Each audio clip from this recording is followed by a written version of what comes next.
The year was 2019. The series finale of Game of Thrones aired, leaving fans divided on Jon Snow's fate. The U.S. women's soccer team won its second consecutive championship.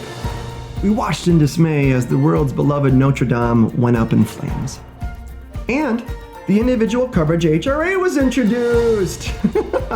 And when it launched, there was a lot of curiosity around this new health plan.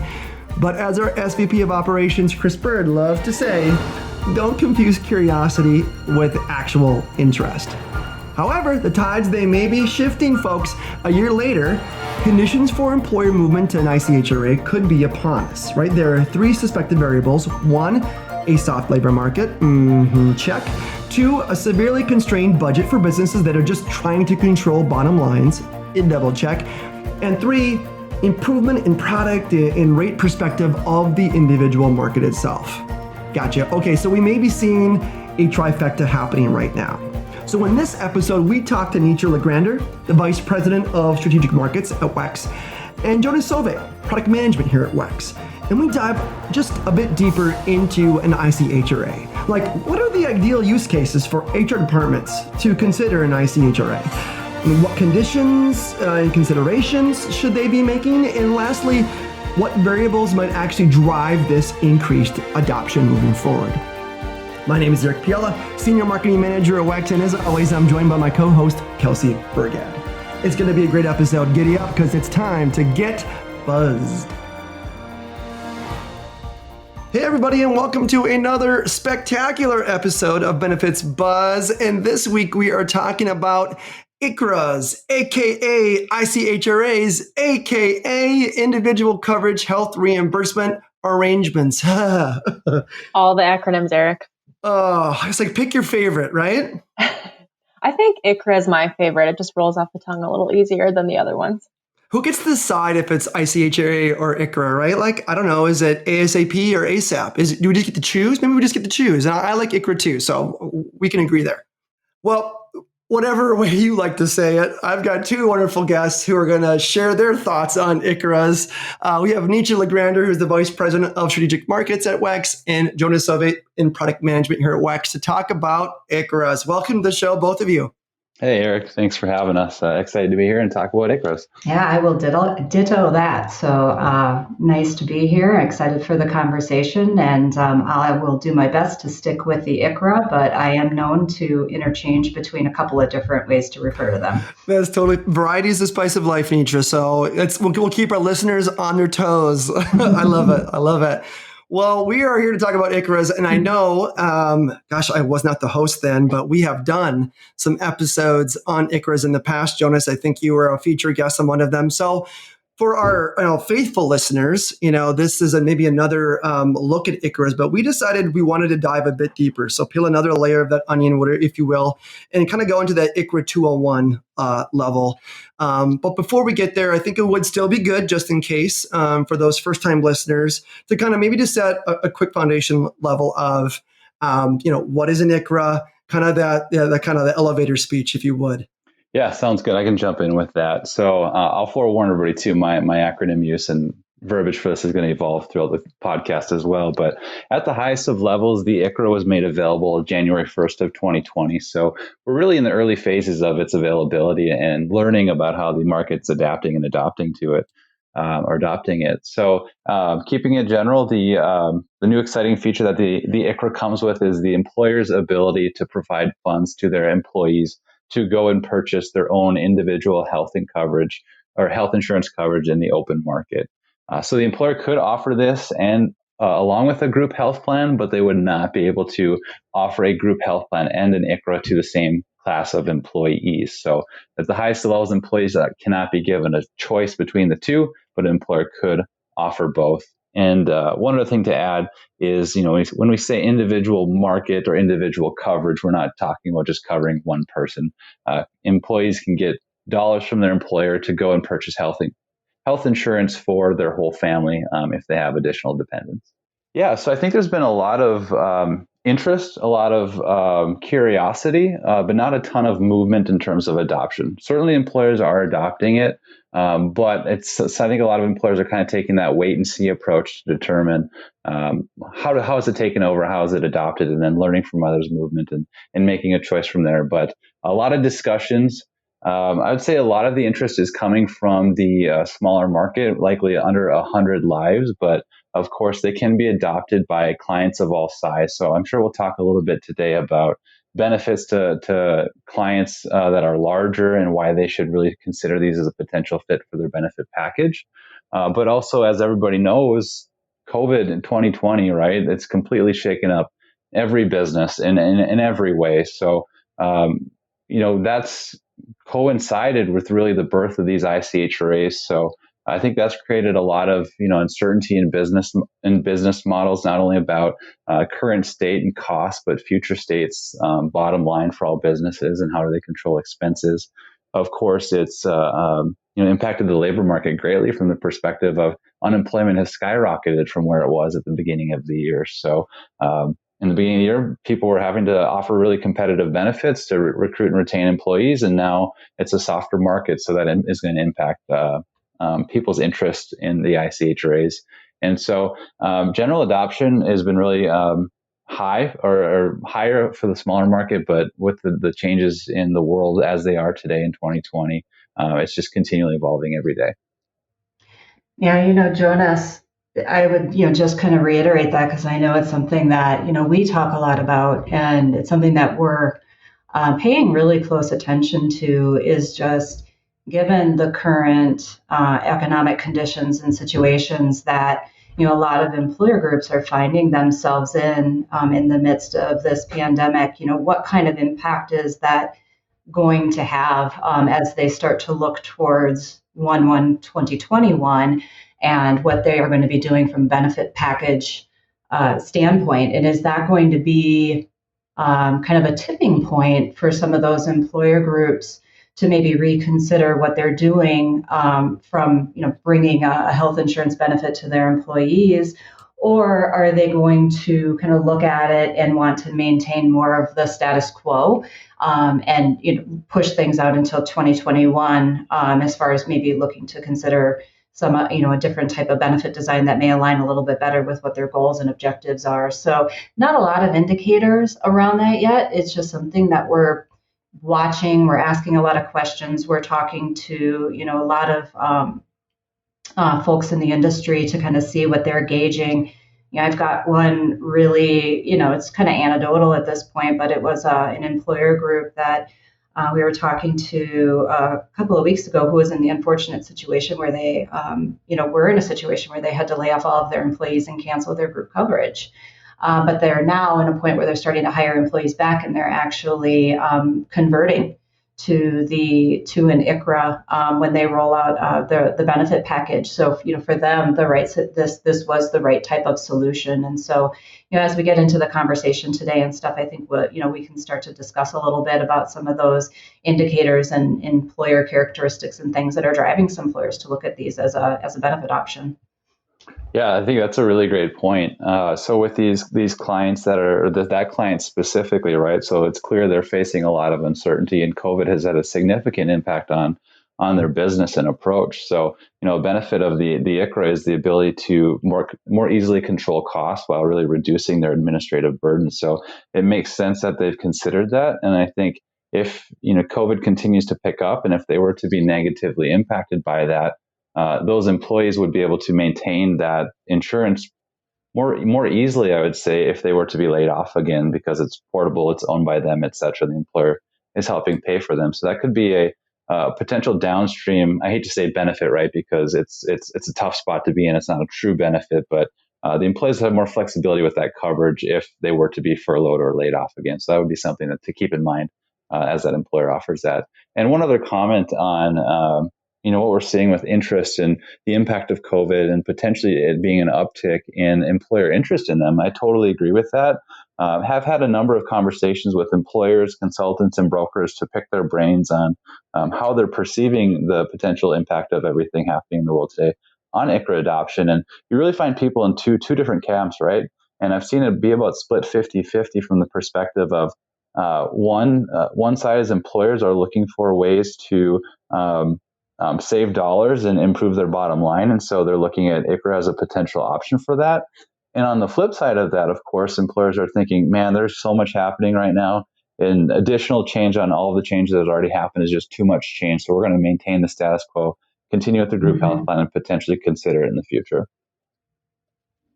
So it sounds like there's quite a bit of curiosity around this product right now. And, I agree with you, Jonas. From what I'm hearing, I think a lot of people are looking at the status quo. But are we thinking that, one or two employers, notable employers, large employers might hop on to the ICHRA bandwagon, if you will, and then are others going to follow, similar to what we saw with, HMOs and HDHPs? Or where are we thinking the market is going to go? Yeah, I think that's spot on, right? So anytime you have a large public company make a decision like that, that impacts so many people, it's going to be talked about. And then, like I mentioned earlier, some employers are taking that wait and see approach. At the point where you see a large employer make that, educated decision to make the switch from a group health plan to an ICHRA, or even for a portion of their population, it could be that trigger point to really set that downstream snowball to roll up and more employers to adopt. So that certainly has the potential for a big change at that point. I think also as we get into later 2020 and employers start to see their potential premium increases through insurance, their carriers for 2021, that might also be a trigger point for them to say, hey, I want to control my costs. I don't have much control over the year-over-year increases. What are my options? And then the ICHRA will be there knocking at their door saying, I'm a great option to help you with this concern. Yeah, just to layer on that, one thing I think that's probably important to point out, and especially when we start thinking about, large notable employers maybe being kind of the leaders in something like this and others looking to follow, is, when you think about the ICHRA as a benefit, it's not an all or nothing benefit. And especially when you start to go up market and you start to look at, larger employer groups, the classes that are supported and allowed through the ICHRA rules provide a lot of flexibility. And when I think about usage and early trends that we're seeing, use of those classes is definitely more prevalent or common as you go up market with employer groups. And we do see employer groups classing out certain segments of the employee population. And there's a lot of flexibility there. There's, not kind of a one size fits all, whether they're looking at that from a seasonal and part-time employee standpoint, whether potentially maybe they're even looking at that by location.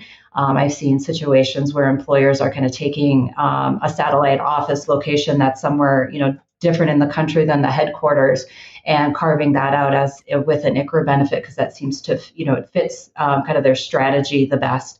And so especially when we think about kind of these large national leaders and things like that, it's not, hey, let's go and we're going to be converting our entire employee population from group coverage, because, it's really about, as they look across their employee population and how to segment that employee population, who potentially may jump in and use those classification strategies and roll out an ICHRA benefit as an additive benefit of their overall benefit package.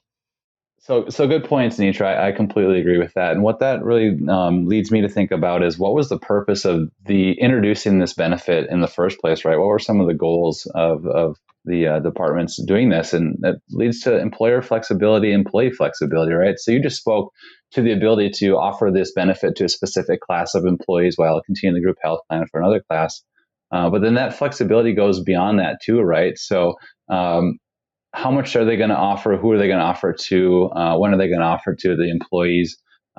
Flexibility in contribution amounts, flexibility in eligible expenses, and then also, of course, for the employee, right? So flexibility for the employee to shop around to find the coverage that meets their needs within their budget, as opposed to being stuck with, per se, the benefits that employer chooses to offer them. And the interesting stat from the Kaiser Family Foundation from a year or two ago is around clients of less than 200 lives offer 81% of them only offered one benefit plan, and 42% of clients with 200 plus employees only offer one type of benefit plan. So in those scenarios, they're trying to do one size fits all for their employee population, when reality, everybody has different needs. So enabling them to shop around and creates a really great opportunity for flexibility. Yeah, speaking of flexibility, I love that you're highlighting that. So let's kind of dream up a scenario here. Let's say I'm an employer who offers my employees an HHP or an HSA. What should I be looking at when considering an ICHRA as a potential option? Yeah, first I would say for a lot of groups, there is not going to be a need to reconsider your group strategy, right? I mean, I think a lot of people look at the ICHRA and they, I guess there's varying opinions here in regards to what adoption will be. And if you look at what the departments put out as their own projections, they're saying 800,000 employer groups is what they expect over the course of the next 5 to 10 years. The majority of those employer groups, at least from the department's perspective, being under 20 employees. So their intention was really to kind of target that small group market, although what we're seeing as far as some of the early adopters and stuff is it's definitely not limited to that. And we are seeing adoption further up market, but also, 11 million individuals getting their health insurance coverage through the ICHRA. If you put that into perspective, the group market is more like 160 million individuals getting insurance through their employer group. So 11 million is, it's a very small fraction of this. This is not the same conversation we were having 10 years ago back in the 2010, 2011 with ACA and the introduction of exchanges and saying our employer is going to be dropping their group coverage and moving their employees into the public exchanges. This is not it. And we're not expecting any kind of, massive shift in the group market. But what I would say, and I think this is a really important point with the ICHRA, is that there's a strong value proposition around ICHRA for certain employer groups that fit a certain profile. And it's really about identifying those employers that fit in that profile that I think is really, really important, especially when you think of the role of of brokers and consultants when they sit back and kind of look at their employer clients and where this benefit is going to be a benefit, right, that they want to maybe bring to some of these employers. The other thing I would say is we're seeing employers seek this out. So, it's not one of those things where you can kind of turn a blind eye to it. And it, it'll just kind of go away. Employers that fit a certain profile, we're finding are going out and doing some research, and they're reaching out directly to learn more about it and see if this is going to be a good fit for them. If you're an employer who's had significant rate increases year over year, if you're expecting, a large rate increase going into 2021, this could be a tipping point. And ICHRA, is one of those benefits, which we were saying before, which, it allows you to set a budget and there's predictability over what your cost is going to be, year over year. If you're a small group with a high number of or high claim utilizers that are throwing your rates off, if you have issues meeting those participation minimums, especially in an environment today where certain employers have had to lay off employees, and so it might make meeting those minimums even more difficult. There's certain industries that we're seeing are paying, where ICHRA seems to be a better fit. If you have a high number of variable hour employees or hourly employees. So, those industries in the hospitality and retail industries, which have, also been hardest hit through the pandemic right now. Those are some of the things that we're kind of seeing and looking at that, employers that kind of fall in those buckets, at least for the early adopters, are the ones stepping up to really consider ICHRA as a benefit option. I agree, Nitra. Really good points. So with your comments around 156 million Americans being covered by group health insurance, completely agree that the impact to the group health plan market is going to be pretty limited. But where I think it gets really interesting is today about 18 million people, or 6% of the nation, is covered by individual insurance. And I got that stat from Kaiser Family Foundation. And so if we add 11 million on top of the existing 18 million, which 11 million is what's being projected over the next decade, the potential impact on the individual market could be great, right? So more insurance carriers coming in, more products being available, more competitive pricing, improved risk pools, et cetera, could could really have a drastic impact on the individual market, and then ultimately the products that are made available, and then even further downstream, driving more and more interest in the market from employers based off of those changes and that evolution. So really excited to watch that play out. Yeah, I completely and 100% agree with you. And it was it is one of the clear goals that the departments have in, rolling ICHRAs out is that is one of the tools and ways to help create a more vibrant individual market over time. If more individuals can be driven into the individual marketplace to buy their individual coverage, you're going to get more carrier participation. You're going to get more variety in the plan designs and what's available, and which may actually even drive a lot of innovation on the health plan side. It's going to be really interesting to see this play out over time. Like you mentioned before, we are just over 6 months in, and so we got a long road ahead. So we've talked a little bit about the individual marketplaces that are available. Can you all share a little bit of insight into where employers who are adopting these plans are driving consumers to purchase individual coverage? Again, it's one of those things, Jonas, where I know you probably have a very different perspective or some things around this. When I kind of see this as there's a lot of different places employers can go. Or to send their employees through, so whether that's the FFM or if there's a state-based exchange in play, the health plan website, there's independent marketplaces that are offered by third parties. We've seen marketplaces embedded in solutions, given by through a solution provider. So there's a lot of options that are available. But the one thing that I'll say, and then Jonas, I'm interested in what you got to add to this, is we're definitely seeing that employers are looking to provide their employees with some level of guidance. We're not seeing a lot of employers want to roll out the ICHRA as a benefit and then kind of send their employees out on their own to try to find coverage. That level of guidance consultation, when you sit back and you think about, solutions and what you want to bring out to employees, it's really important for employers that their employees are feeling that they have support. For somebody going out for the first time to try to find an individual policy, and even if, they're familiar with their group, and if they're coming from group insurance, maybe it was just one type of plan that they had available to them.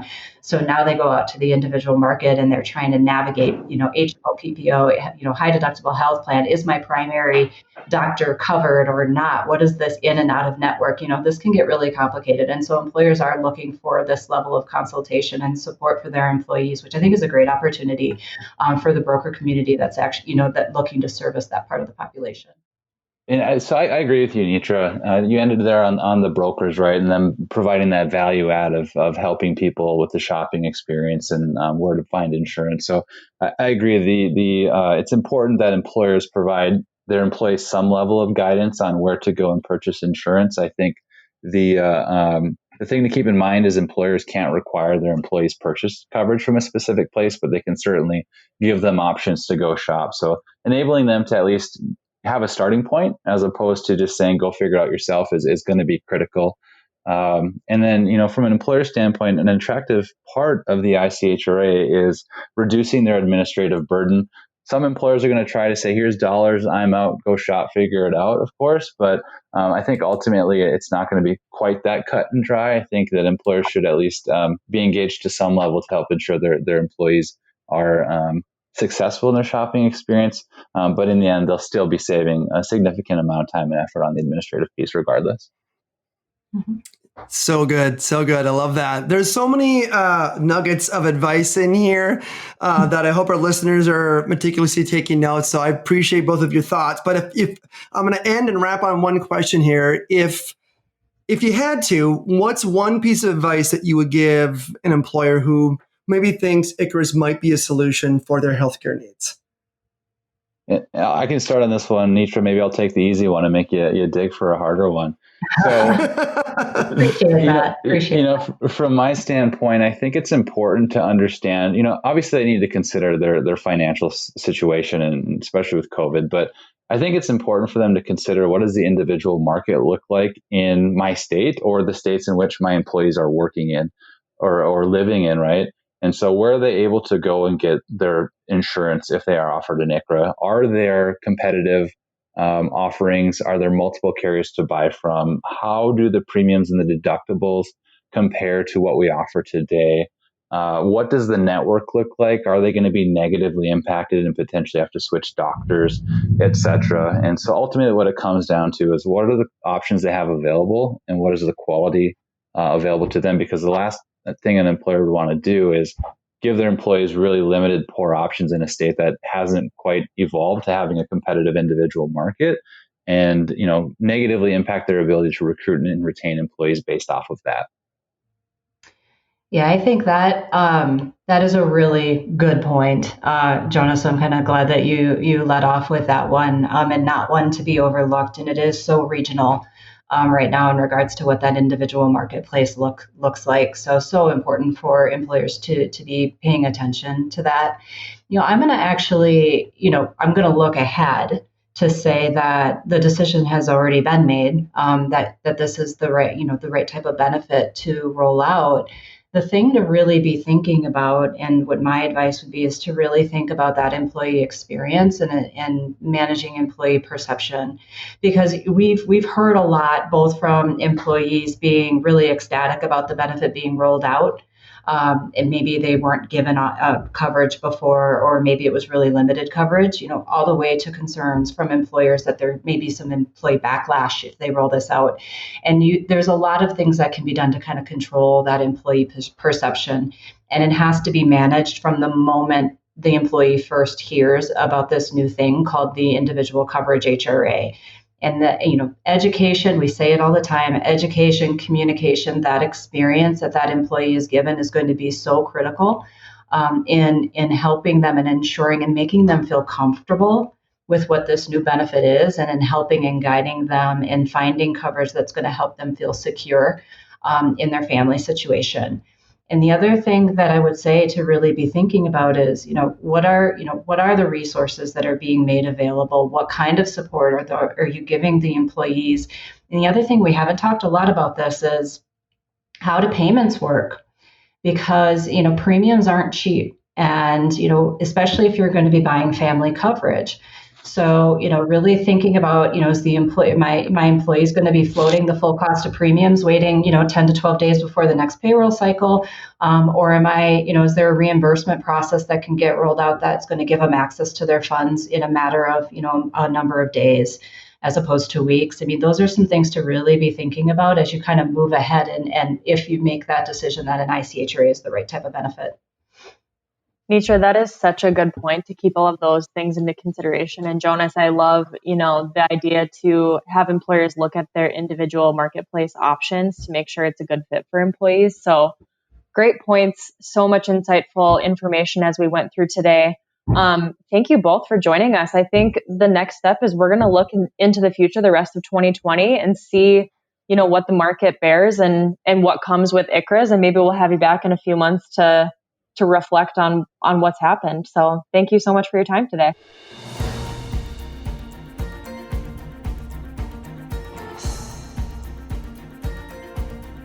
WEX is in the business of simplifying benefits for everyone. Now, although we certainly hope our podcast sparks some aha moments, like that was pretty cool, but of course we cannot provide legal, investment, or financial advice. And, therefore, nothing shared in this podcast should be interpreted as such. We encourage you to seek out appropriate professional advice regarding your plans. Hey, congratulations! You made it through our disclaimer. Thanks for listening.